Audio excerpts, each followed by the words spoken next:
shows her teaching the disciples about inner visions and ascending through levels of consciousness. The Pistis Sophia, another Gnostic text, depicts Mary as Jesus' most advanced student, the one who understood the mysteries even the male disciples couldn't grasp. What didn't survive were the practical instructions, the techniques, the methods, including her teaching about the left-hand path. When the Council of Nicaea met in 325 CE, they had a problem. Multiple Christian sects were practicing different methods. Some followed Peter's external, institutional approach. Others followed Mary's internal, experiential approach. The council chose Peter's path and declared everything else heresy. Mary's scrolls, the ones that detailed her methods for accessing gnosis, were systematically destroyed. But you can't completely erase truth. It went underground. The Hermetic traditions preserved it. The Gnostics guarded it. The so-called heretics died protecting it. And always, the church hunted anyone who practiced left-hand techniques. Teachers were burned alive for suggesting that direct spiritual experience was possible without church mediation. Mystics were imprisoned for teaching meditation techniques that activated right brain consciousness. Women especially, because they were associated with Mary's lineage, were tortured for practicing any form of spirituality that didn't flow through male ecclesiastical authority. The persecution of left-handedness wasn't about handwriting or table manners. It was about ensuring that every prayer, every sacred gesture, every religious act kept people locked in left brain, authority-accepting consciousness. Mary Magdalene's approach threatened the entire power structure because it suggested the kingdom of God was within you, accessible through your own neurological hardware, no institution required. They needed you praying with your right hand, because your right hand keeps you obedient. So what was the actual practice? What did Mary Magdalene teach her closest students about the left-hand secret? Based on the surviving fragments of Gnostic texts and Hermetic traditions that preserved her methods, here's the technique. She taught practitioners to place their left hand over their heart center during meditation and prayer, while the right hand remained open and receptive. This wasn't just symbolic, it was functional. The left hand over the heart activates the right brain hemisphere while simultaneously directing attention inward, to the place where, according to Mary, the divine spark resides. The open right hand represents receptivity to divine wisdom flowing in, not from external authority, but from the direct experience of gnosis. This is the divine feminine principle in action, receiving truth through direct inner knowing rather than accepting it from external patriarchal structures. Mary taught that God wasn't somewhere out there, beyond the clouds, accessible only through priests and rituals.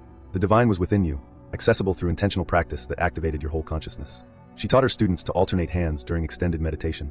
Start with left hand over heart, activating intuition and inner knowing.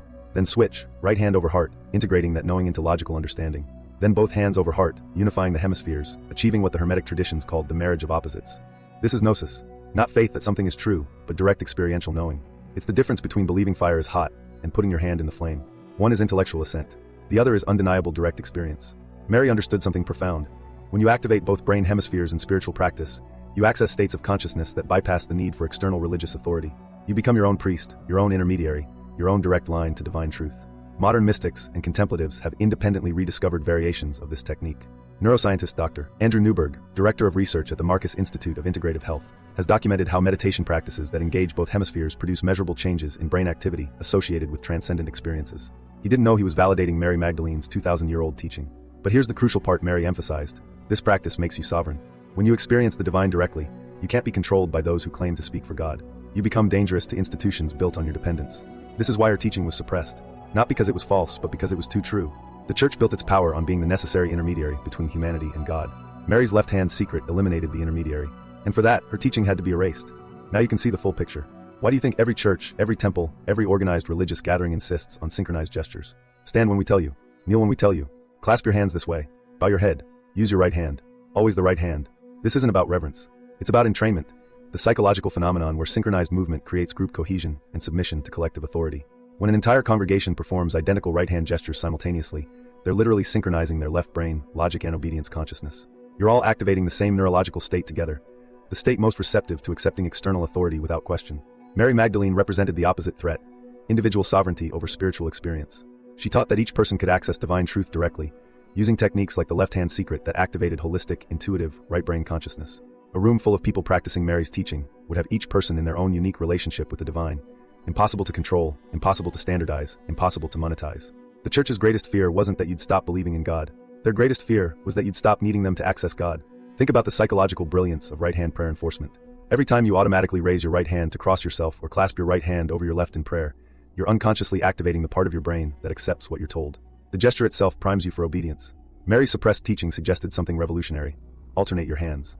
Use your left hand intentionally. Activate your whole brain. Experience the divine through direct knowing, not just intellectual belief. I've personally experimented with this, and I want to share something with you. After years of automatic right-hand prayer, I tried placing my left hand over my heart during meditation. The experience was disorienting at first, like my brain didn't know how to process spiritual practice without engaging the familiar logical accepting pathways. But after several sessions, something shifted. The analytical voice that normally dominates my prayer The one asking if I'm doing it right, if God is listening, if I'm worthy, went quiet. What emerged was something else. Not thought, not belief, just presence, direct experience. I'm not saying this proves anything. I'm saying the church spent 2,000 years ensuring you'd never try it and find out for yourself. Mary Magdalene's legacy isn't in the churches that excluded her. It's in the practice she taught, the practice that makes each person the authority of their own spiritual experience. And that's exactly why they erased her. So here's where we end. Not with demands or warnings, but with a simple invitation from me to you. You now know what the church spent centuries hiding. You understand the neuroscience behind why they needed you praying with your right hand. You've learned what Mary Magdalene actually taught about accessing direct spiritual experience through intentional hand positioning. What you do with this information is entirely up to you. If you're curious, and I mean genuinely curious, not just intellectually entertained, try it once. Sit quietly. Place your left hand over your heart. Close your eyes. Don't pray with words. Don't recite memorized verses. Just be present. Notice what happens in your consciousness when you break the pattern of right hand dominance in sacred practice. You might feel nothing. You might feel everything. You might access something you didn't know was possible. The point isn't to convert you to anything. The point is that Mary Magdalene died believing you had the right to find out for yourself. Her teaching wasn't preserved in cathedrals or dogma. It was preserved in the simple radical act of trusting your own direct experience over what any authority tells you is true. Truth doesn't need gatekeepers. It doesn't need institutions. It doesn't need your obedience. It just needs your willingness to look with both eyes open and touch with both hands available. The left hand secret isn't really about which hand you use. It's about reclaiming your sovereignty over your own consciousness. It's about remembering that the divine spark Mary spoke of isn't locked in a church. It's wired into your neurology, accessible through practices the powerful spent millennia trying to make you forget. That fear you might have sensed when someone corrected your hand position as a child. Somewhere deep in institutional conditioning, they recognized something dangerous. A person instinctively reaching for direct experience, bypassing the prescribed pathway of obedience. Maybe they were right to be afraid. Because once you discover you can access the divine without permission, you're no longer controllable. And that ultimately is what Mary Magdalene taught. If this resonated with you, if something inside you recognized this truth, comment "My left hand is free" below. Let me know you're ready to reclaim what they tried to erase.